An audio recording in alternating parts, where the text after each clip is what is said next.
Let's get 2 minutes up on the clock, and I'm not going to be able to do this in 2 minutes. I've tried multiple times, and I'm just not going to do it, but I'm going to try my best. 2 minutes up and go.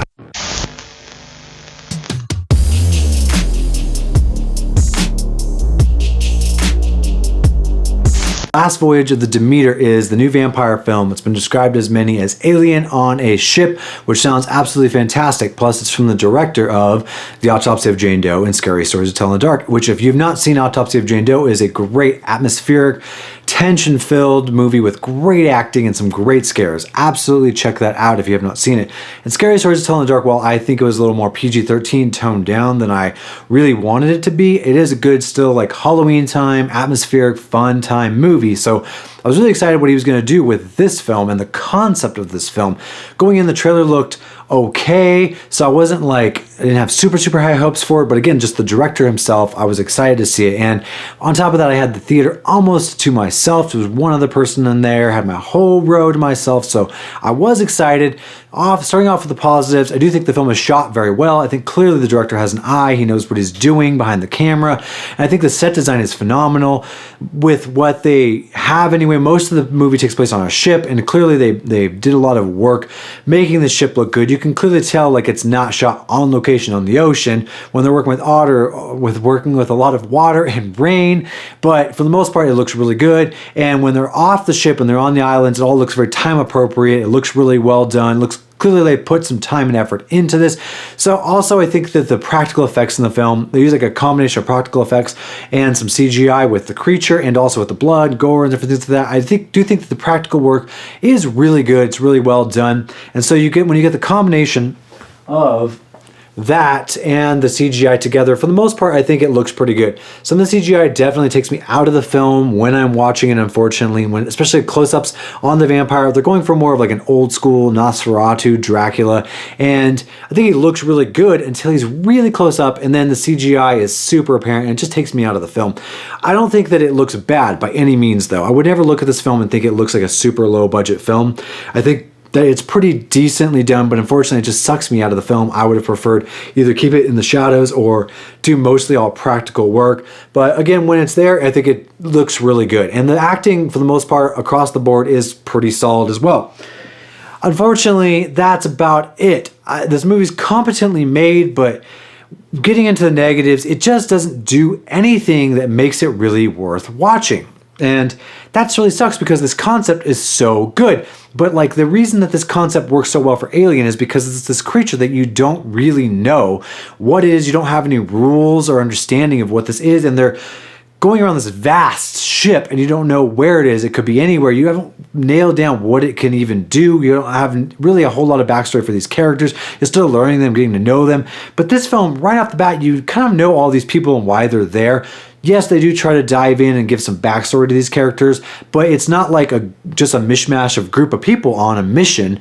It's more of like a bunch of people doing a job. So you know why they're there, and of course you know what they're going to be carrying. And that just sucks because for like 3/4 of the film, you're just waiting for all of the characters to catch up with you and understand what they're up against. And that it just makes it a slog to get through because there's not enough brought to the table in suspense or in development of the story for you to really even care what's going on. The main draw is Dracula on a ship.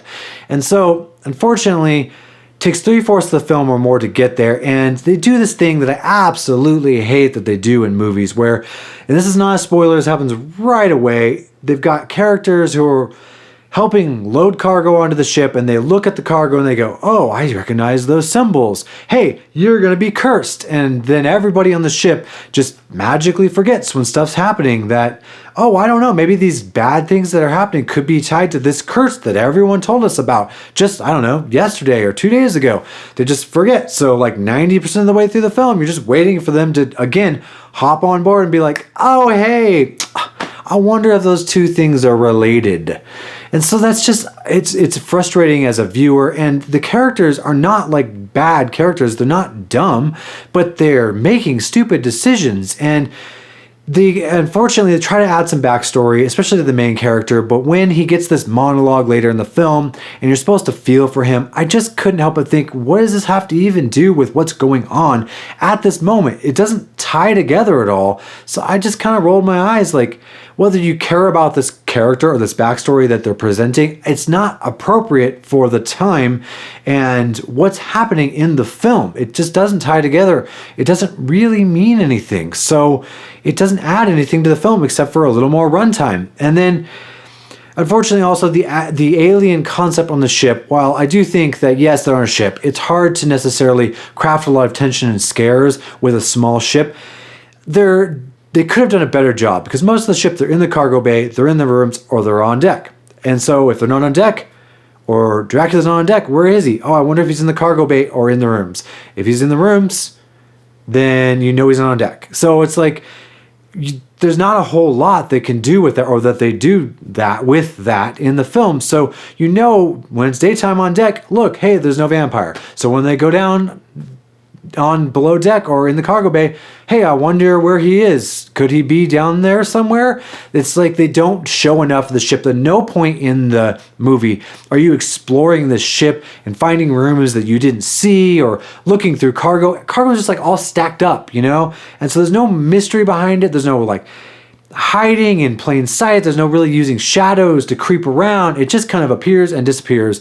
And the characters just disappear and appear, and you just know, hey, well, look at that. I guess you're on deck and it's nighttime and the vampire is out. I wonder if you might maybe get attacked now. It's just, there's no real like suspense. There's no getting away. There's no figuring out what's you're fighting until like the end of the movie. So you really know exactly who's going to live and where this film is going the entire time. And unfortunately, it's just, once they get to the end and they come up with a solution to get rid of this vampire, it doesn't have anything to do with the fact that throughout the entire film, when it's daytime, they're safe, and when it's nighttime, they're not safe. I wonder if we could use that to our advantage. Oh, maybe no? So when you get to the end of the film, the climax, it's just already, you're like, this is stupid. It's a dumb plan. You've showed me through this entire film that this should not be the plan, yet somehow it is. And on top of that, of course, things are going to go wrong with the plan. So you've got things going wrong in the third act. It's supposed to be the climax of the film, where you already know what's going to happen. It's a bad plan, and then they're trying to also somehow build suspense by things going wrong. It's just, unfortunately, I found myself very bored during this film, and while it doesn't do anything terribly, terribly wrong, it doesn't do anything really, really, really well either. And so, fortunately, I don't know, I can't even recommend watching it. I gave it 2.5 stars out of 5, and some people might have a really good time with this. I've heard some people say they really enjoyed watching it in theaters. I'm glad vampire movies are back in theaters, but unfortunately, this is just not the one. If you've seen it, you know, tell me what you think, but I appreciate you guys watching, and yeah, take care.